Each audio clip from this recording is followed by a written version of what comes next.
That was in a speech he never delivered. His last speech. Go ahead. His last speech at Warm Springs. He was working on it on the 11th of April. He died on the 12th of April. The last speech, and people quote a lot the last phrase, let us move forward with strong and active faith. I went back and looked at the whole text. He says, we must, if we are to live in this new world, we must cultivate the science of human relationships. He very much believed in replicating, if he could, the kind of relationship he and Churchill had had, where they didn't agree about everything. They always represented their nation's interests, but they always sat at a table like this, literally like this. Churchill always dined at one like this. And they stayed in the arena, and they worked it out, and they had to deal with de Gaulle. The French have always been annoying. That's their role in this drama.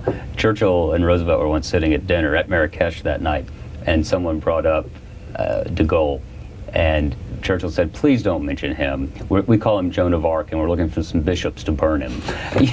So fill in Chirac, and I think you have a conversation that they're probably having this week in London.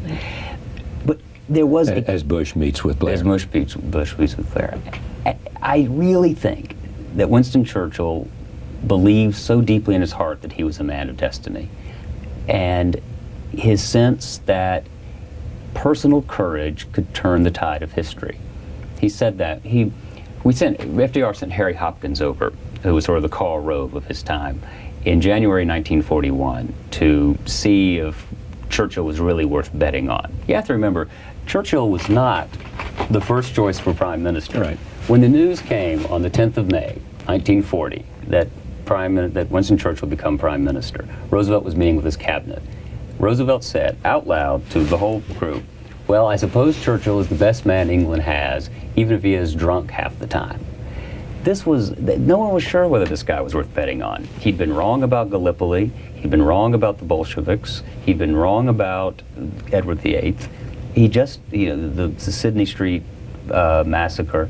In many ways, Churchill was not unlike Richard Nixon in some ways, because his political career had been up and down and up and down. They both had an opportunity to have significant positions in public life early. Right. Secretary of the Navy, Churchill being a variety of positions. First Lord of the Admiralty. First Lord of the Admiralty. I always remember Winnie is back, Winnie is back. Is that what they said, Winnie is back? Winston is back. Winston is back. Winston is back. Did they both have a sense of destiny? They did. Governing was what Churchill's and Roosevelt's did. They were both born at the very tops of their societies, which is interesting. These were aristocrats who had an uncanny feel for the common man and the common man's cause. Absolutely. I figured it up once. Christmas Day 1941, when Churchill and Roosevelt were dining together in the White House, a Roosevelt had ruled in that house for a majority of the 20th century, between TR and FDR. And Roosevelt had spent another 8 years in close proximity to power next door as Assistant Secretary of the Navy. Churchill was elected to Parliament in 1900. He took his seat just after Queen Victoria died in 1901. He didn't leave Parliament until 1963. These were men, he carried a walking stick that had been a wedding gift from Edward VII, wow. His mother's great admirer. We'll leave it at that. They were completely accustomed to power. And in that sense, they had a kind of confidence that perhaps more self-made men would not have. That seems undemocratic to say. I don't want to miss this. Was there a love affair between Edward VI and his mother? Edward VII. Edward VII and Jenny were probably, Jenny was probably one of Edward VII's conquests, yes. It is said. So were most respirating women in England in those years. Most women who were breathing in those years. Yes, that's right. It is said about Winston Churchill, and you suggested this as to whether, how he dealt with the fact that his parents did not make him feel like he was much loved. Right. That he, in his own parenthood, went overboard to make Randolph, his son, feel loved. Right. True. I think that the consensus is that young Randolph was overindulged. Right. Yes, he was not the man his father became. I'm asking now about both of them as fathers. Were they different? I think the Prime Minister did everything he could to be a good father. I talked to Mary a good bit about this. I think that families at the top of political life have the problems that a lot of our families do. We just tend to know more about them. Now, I think Winston overindulged Randolph, and Randolph became a pretty hard-to-take fellow. There's a story that when Randolph was being operated on for a malignancy, and they found that it was, whatever part it was benign. And the joke at the bar in the London club was that was the only part of Randolph that wasn't malignant. So there's a lot of that. And Franklin Roosevelt was not a fabulous father. I think they cared. But they had another. They had so much higher else purpose going in their on. own judgment. I think so. I think so. And I think Winston Churchill, the present Winston Churchill, as the British call him, is a lovely man. Pamela and Randolph's son, a very generous man. So Randolph did something right in turn.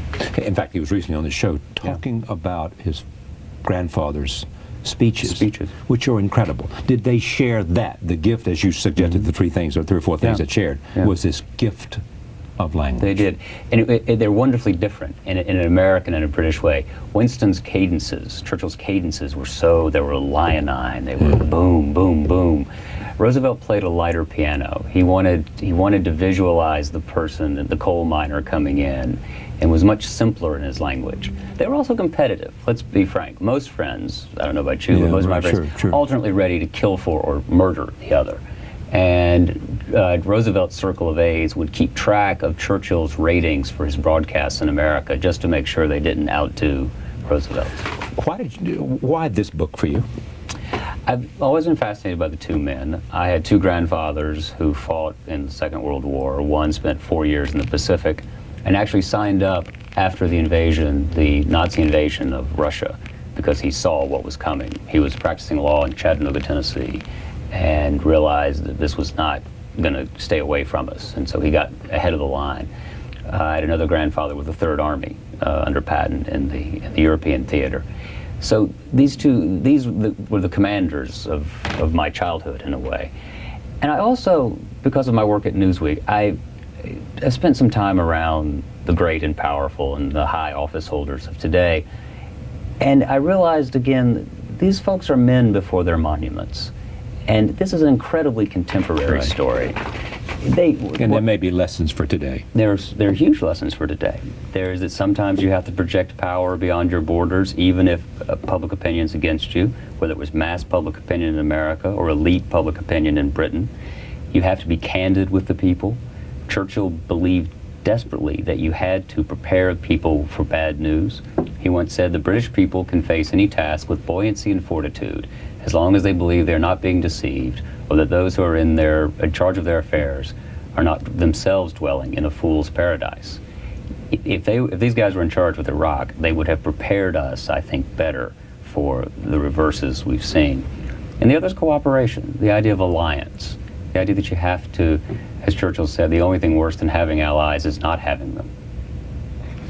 Well said. Franklin and Winston, An Intimate Portrait of an Epic Friendship. This is a terrific book. If you love history, if you love personality, if you care about the link between men in this case and destiny, here it all is. A remarkable two people who played an extraordinary place in the defined world that came before, during, and after World War II. Franklin and Winston by Jon Meacham of Newsweek magazine.